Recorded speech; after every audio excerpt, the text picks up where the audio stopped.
pila ating anak.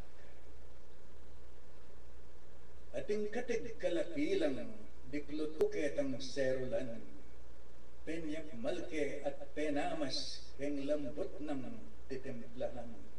Kabang pamaslan ke iti tutukiya keng buriko, amol di keng miyamasamas at formang maskinano.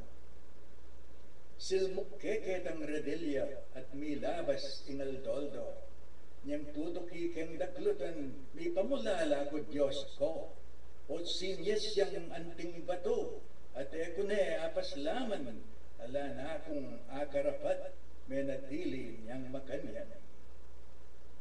Atin kung meto nga anak, peparagul at sinese, keng landas na ning tunay biye, tintun kekeng masalese, eya mi pasunuran keng unabisa kasalbayan, aapupulot keng dalan, eke tatakot barugan.